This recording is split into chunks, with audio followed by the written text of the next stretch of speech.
Hey you! If you're watching this video, make sure you stick around to hear the end of this harrowing tale. Becoming a police officer is not a decision to be taken lightly. For most people, it represents a lifelong goal that they strive toward through most of their academic career, making conscious decisions to lead them toward a successful life in law enforcement. These individuals put their lives on the line each and every day to keep our cities and neighborhoods safe. During the average day, officers are confronted with a large range of different scenarios. Simple things from traffic stops to something more extreme like medical emergencies.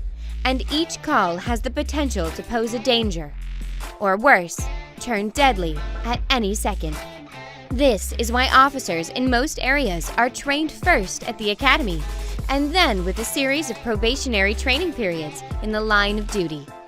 In many places, this is known as phase training and allows officers to experience life in the field while still being teamed up with a veteran officer who is there to help provide guidance in real-life situations. While from afar, many people likely view Hollywood in Los Angeles as the heart of California. Or perhaps it's the Silicon Valley in the Bay Area. But in fact, the state's capital lies farther north in Sacramento. Far from the hustle and bustle of Hollywood Boulevard, Sacramento is a city of just 500,000 people. Entrusted with keeping them safe is the Sacramento Police Department. The department was founded during a time when Sacramento was still a Wild West mining town, and today employs 799 sworn officers. Among those officers was 26-year-old Tara O'Sullivan. Tara graduated from the academy in December of 2018, and by July 2019, her phase training was set to be complete. But just 2 weeks before that, she attended a call that would forevermore change the course of her life. Domestic disturbances can be some of the most uncertain situations for an officer to walk into.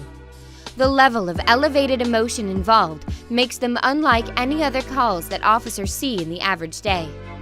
On June 20th, 2019, Tara, along with her superior training officer, were assigned to escort a woman back to a property that she had previously shared with her partner. The woman still had to retrieve some of her belongings from the property, but was understandably very scared, as her ex had an established history of violence.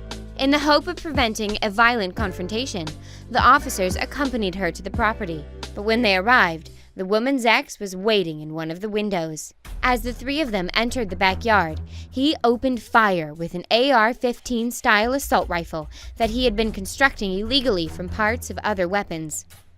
While the woman and Tara's partner were able to take cover, Tara was less lucky and she was struck. As she lay wounded only steps away, the only hope her fellow officers had was to wait for an armored vehicle which would be capable of acting as a shield long enough to extract her. We'll tell you what happened next in just a moment. But first, make sure you leave a like, subscribe, and hit that bell icon right now. After you click the bell, comment Notification Squad below, and I'll reply to all of you saying thanks. Rookie Officer Tara O'Sullivan, along with her training officer, were escorting a woman to reclaim some of her belongings from a violent former lover. However, just after 6 p.m., Tara's partner radioed for backup, reporting that Tara had been shot and the pair were still under fire. As more and more officers arrived, there was little that anyone could do until the gunman was apprehended or a sufficiently armored vehicle could arrive to extract her.